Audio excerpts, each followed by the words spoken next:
আমার সকল প্রিয় ছাত্রছাত্রীকে জানাই আমার চ্যানেলের তরফ থেকে স্বাগতম। স্টুডেন্ট, আজকে আমি আলোচনা করব খুব গুরুত্বপূর্ণ বিষয় নিয়ে। দেখো, তোমাদের লাস্ট মিনিট সাজেশন, ঠিক আছে? লাস্ট মিনিট সাজেশন নিয়ে আলোচনা করছি। তোমরা শেষ মুহূর্তে প্রস্তুতি কীভাবে নিবে? Major sociology paper 3, major sociology paper 3 third সেমিস্টারে লাস্ট মিনিট সাজেশন নিয়ে এসেছি। খাতা কলম নিয়ে বসো এবং যারা আগের সাজেশনটা লিখেছো খাতায়, তারা খাতাটা বের করো। আমি যে প্রশ্নগুলি ইম্পর্টেন্ট বলছি, যে শেষ মুহূর্তে পড়তেই হবে, সেই প্রশ্নগুলি কিন্তু একটু দাগিয়ে নেবে, ঠিক আছে? আর কথা বেশি না বাড়িয়ে আমি বলছি, একটু লিখে নিবে অথবা খাতায় দাগ করে নিবে। 1 নম্বর প্রশ্ন, গ্রামীণ সমাজবিজ্ঞানের পরিধি ইংলিশে কী হবে? Scope of rural sociology. 2 নম্বর, গ্রামীণ সমাজবিজ্ঞানের বিষয়বস্তু, ঠিক আছে? গ্রামীণ সমাজবিজ্ঞানের যে বিষয়বস্তু রয়েছে সেটা একটু ভালো করে পড়বে, ঠিক আছে? তো হ্যাঁ, সাবজেক্ট অফ ম্যাটার, ঠিক আছে? Subject matter of rural sociology বিষয়বস্তু। তারপর কি বলছে? ভারতের গ্রামীণ সমাজবিজ্ঞানের প্রকৃতি, nature of rural sociology in India, ঠিক আছে? তাহলে এই 3টে প্রশ্ন থেকে একটা প্রশ্ন কমন, দুটোও কিন্তু আসতে পারে, ঠিক আছে? নেক্সট, চতুর্থ প্রশ্ন, ভারতের গ্রামীণ সমাজবিজ্ঞানের তাৎপর্য, এটা একবার দেখে যাবে। Signification of rural sociology in India, এটা অত একটা গুরুত্বপূর্ণ নয়। গ্রামীণ অর্থনীতি সম্পর্কে এটা একবার পড়ে যাবে।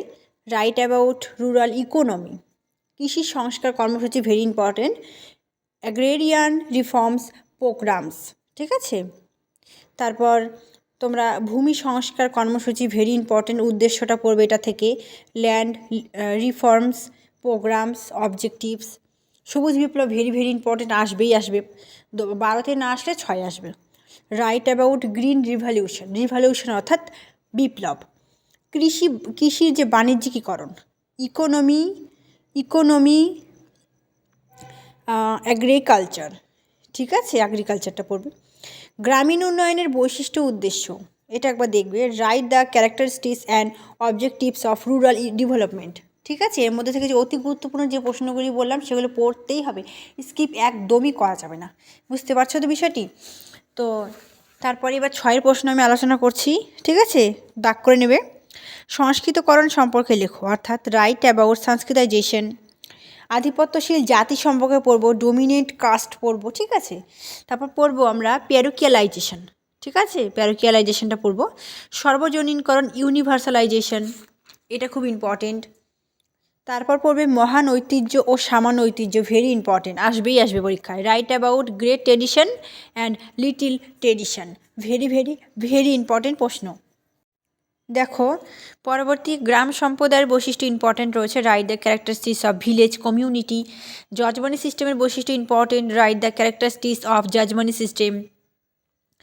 Reasons for changing jajmani system, very important. Jajmani সিস্টেমের যে পরিবর্তনের যে কারণটা রয়েছে আসবে পরীক্ষা, ঠিক আছে? আমি বলে রাখছি। তারপর স্বয়ংসম্পূর্ণ গ্রাম পড়বে, very important. Self sufficient village community, ঠিক আছে? এবার আমি আলোচনা করব কিছু অতি গুরুত্বপূর্ণ 3 মার্কের প্রশ্ন, ঠিক আছে? তো দেখে নাও। দেখো, আমি 3 মার্কের প্রশ্ন খুবই কম রেখেছি। দেখো, তো আমি 6 এবং 12তে কিন্তু প্রচুর প্রশ্ন দিয়েছি, সেখান থেকে 3-এ পাবে। আমি কিন্তু এক্সট্রা করে দিয়ে তোমাদের কিন্তু বিভ্রান্তি করাতে চাচ্ছি না, তোমাদের আরও টেনশন হবে। তো আমি কিন্তু খুবই কম প্রশ্ন রেখেছি, এবং তোমরা 6-এর প্রশ্নগুলি এবং 12-এর প্রশ্নগুলি পড়লে সেখান থেকেই কম পাবে 3-এ, ঠিক আছে? তো তবু কিছু লিখে নাও, যে গ্রামীণ সমাজবিজ্ঞানের উৎস, তারপর গ্রামীণ সমাজবিজ্ঞানের সংজ্ঞা দাও, গ্রাম সম্প্রদায় কাকে বলে, জজমানি ব্যবস্থা কাকে বলে, জজমানি ব্যবস্থার ধারণা, ঠিক আছে? তারপর তোমরা পড়বে স্বয়ংসম্পূর্ণ গ্রামটা কাকে বলে, মহান ঐতিহ্য, এবং যেগুলো আমি তোমাদেরকে 6-এ দিয়েছি, বা তারপর মহান ঐতিহ্য, সামান্য ঐতিহ্য, ঠিক আছে? তারপরে আরও যদি প্রশ্ন দেখতে যাই, তাহলে সেখানে আমরা দেখতে পাবো যে সংস্কৃতকরণ। তারপর রয়েছে তোমাদের যে প্যারোকিয়ালাইজেশন, যেটা আমি 6-এ দিয়েছি। সর্বজনীনকরণ বলতে তুমি কি বোঝো, গ্রামীণ উন্নয়ন সম্পর্কে যা জানো লিখো, সবুজ বিপ্লব সম্পর্কে আলোচনা করো, ভূমি সংস্কার কাকে বলে। এই প্রশ্নগুলি কিন্তু 3-এর জন্য ইম্পর্টেন্ট রয়েছে, যেগুলো আমি 6-এ দিয়েছি কিছুটা। তো সেক্ষেত্রে 12, 6-এর পড়লে 3 মার্কে কিন্তু কমন পাওয়া যাবে, ঠিক আছে? তো আশা করছি তোমাদের এই ভিডিওটি ভালো লেগেছে। ভিডিওটি তোমাদের খুব গুরুত্বপূর্ণ একটি ভিডিও, লাস্ট মিনিট সাজেশন, তোমাদের শেষ মুহূর্তের প্রস্তুতি। প্রস্তুতি খুব ভালো করে নাও, পরীক্ষা সকলের খুব ভালো হবে, মনোবল অবশ্যই রাখতে হবে। পরীক্ষা 4 তারিখ থেকে শুরু, আশা করছি সকলের পরীক্ষা খুব ভালো হোক এবং পরীক্ষার এই কয়দিন খুব ভালো করে পড়ো। Thanks for watching. After all thank you সকলকে।